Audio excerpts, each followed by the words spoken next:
काटे नहीं कटते हैं दिन ये रात, तो कर लें कुछ किताबों से बात। चलिए हम लोग इतिहास को रुचिकर बनाने के लिए कुछ शब्द को जाने, तभी जाके इतिहास हम लोग को समझ में आएगा। नहीं तो फिर पूरा जीवन, मैट्रिक कीजिए, इंटर कीजिए, ग्रेजुएशन कीजिए, पीजी कीजिए, तो भी आपको इतिहास, यहाँ तक कि पीएचडी भी कर लीजिए, और वो भी किसी दूसरे के माध्यम से कर लीजिएगा।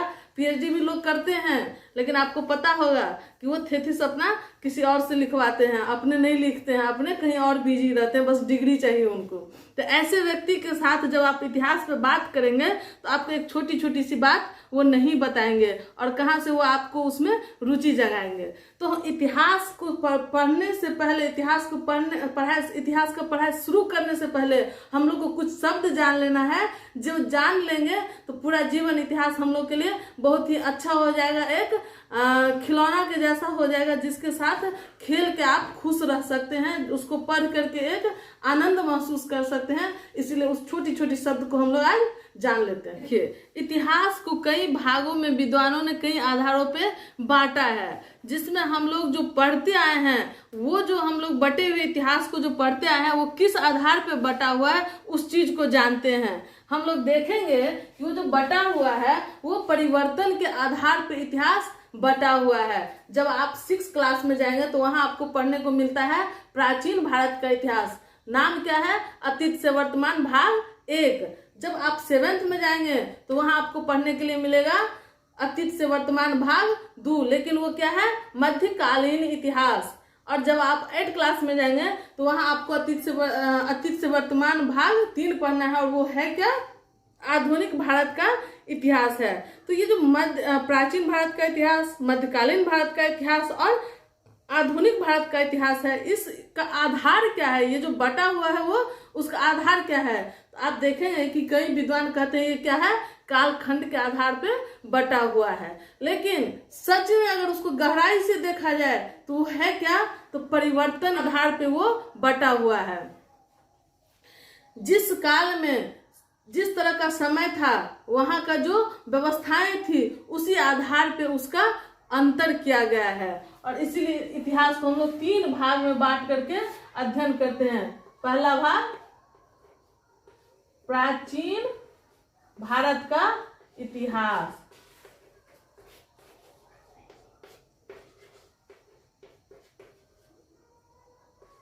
ये हम लोग भारत के इतिहास को बांट के 3 भाग में देख सकते हैं। दूसरा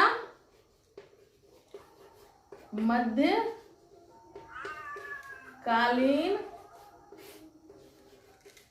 भारत का इतिहास। तीसरा है आधुनिक भारत का इतिहास।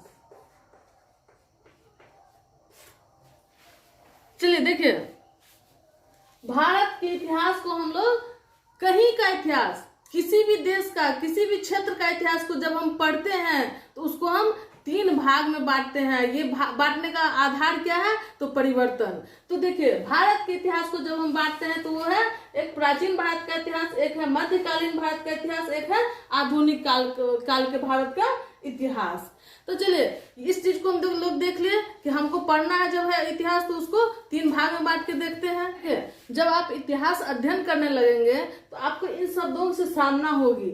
जैसे आप देखेंगे कहीं कहीं शताब्दी शब्द लिखा हुआ है, सदी शब्द लिखा हुआ है, दशक शब्द लिखा हुआ है। तो इसका मतलब क्या होता है? तो शताब्दी का मतलब होता है 100 वर्ष की बात कर रहा है, कि जिस शताब्दी का बात कर रहा है उसमें 100 वर्षों का वो जानकारी दे रहा है आपको। जिस सदी का बात कर रहा है तो 100 वर्षों की बात कर रहा है। जिस दशक का बात कर रहा है तो उस 10 वर्ष की बात कर रहा है। ये सब शब्द आपको समझना पड़ेगा। शताब्दी मतलब 100 वर्ष, सदी मतलब 100 वर्ष, दशक मतलब 10 वर्ष। देखिए, अच्छे इतिहास के बच्चे को जब आप पूछ दीजिएगा ईस्वी और ईस्वी पूर्व का मतलब क्या होता है, जरा बताइएगा आप, तो वो मुंह देखने लगते हैं, उसको समझ में नहीं आता है। और इस चीज को जब तक नहीं समझिएगा तो इतिहास को आप समझ ही नहीं पाएगा। हमेशा वही बात बोलिएगा कि इतिहास क्या है? बोरिंग सब्जेक्ट है। तो भाई जब हम टर्म कंडीशनर नहीं जानेंगे, छोटी छोटी बातें को नहीं जानेंगे, तो स्वाभाविक है कि वो चीज हमारे लिए बोरिंग हो जाएगा, है ना। तो चलिए देखते हैं कि ईसवी और ईसवी पूर्व का खेला क्या है इतिहास में। ईसवी और ईसवी पूर्व, इसकी जो शुरुआत होती है आप ये देखेंगे आप कि ग्रिगोरियन कैलेंडर का ये सब बातें हैं। ईसवी और ईसवी पूर्व की बात जो है वो किस कैलेंडर की, ग्रिगोरियन कैलेंडर। इसी कैलेंडर के आधार पे हम लोग ईसवी और ईसवी पूर्व की बात इतिहास में या दैनिक जीवन में और कहीं भी वो जो तारीख भी लिखते हैं, आज का तारीख क्या है, तो आज का तारीख हम लोग जैसे लिखेंगे 27/12/2023, तो वो किसके आधार पर, ग्रिगोरियन कैलेंडर के आधार पर। तो इसी के माध्यम से ईसवी और ईसवी पूर्व भी होता है ग्रिगोरियन कैलेंडर के माध्यम से, जो कि है ईसाई का कैलेंडर है और मतलब जो अंग्रेज लोग हैं उन्हीं का ये कैलेंडर है। तो ये ईसवी और ईसवी पूर्व की शुरुआत कैसे हुई उस चीज को समझते हैं। ये देखिए, ये एक बीच में है 0, इसको मान लीजिए, जो कि है ईसा मसीह का जन्म। जब ईसा मसीह का जन्म हुआ था उसके 12 महीना बाद जो फर्स्ट बर्थडे मनाया गया ईसा मसीह का, वो मनाया गया आपको पहला ईस्वी में। तो वो हो गया पहला ईस्वी, जिसको हम लोग एडी भी अंग्रेजी में क्या कहते हैं, एडी। और इसी को कहते हैं, एडी का फुल फॉर्म क्या होता है, एनो डोमिनी, जिसको जो क्या है लैटिन शब्द का भाषा है एनो डोमिनी, जिसका मतलब होता है अलोंग द लॉर्ड। वह समय जो ईसा मसीह, जो भगवान के जन्म के समय से शुरू होता है, तो वही हो गया आपको एनो डोमिनी। और उसी का शॉर्ट नेम हो गया एडी, जिसको हिंदी में हम लोग ईस्वी के नाम से जानते हैं। तो और इससे पहले की घटना, इससे पहले की जो घटना है वो ईसवी पूर्व के नाम से जाना जाता है, जिसे इंग्लिश में हम लोग जानते हैं बीसी के नाम से, बिफोर क्राइस्ट। क्राइस्ट किसको कहते हैं, ईसा को कहते हैं, ईसा के जन्म से पहले, तो बीसी कहलाया। और जिसको हिंदी में हम लोग कहते हैं ईसवी पूर्व। तो ईसा मसीह के जन्म के 12 महीना पहले क्या हो जाएगा, 1 ईसवी पूर्व हो जाएगा। फिर 12 महीना पहले चले जाइए तो क्या हो जाएगा, 2 ईस्वी पूर्व हो जाएगा। तो ये जो घटना है ईस्वी पूर्व की और ईस्वी की, ये किससे संबंधित है, ईसा मसीह के जन्म से संबंधित है। बाद वाली घटना को एडी कहते हैं और पहले वाली घटना को क्या कहते हैं, जन्म के पहले वाली घटना को बीसी कहते हैं। एडी का फुल फॉर्म क्या हो गया, एनो डोमिनी, और बीसी सॉरी पहले की घटना को क्या कहते हैं, बीसी, बिफोर क्राइस्ट।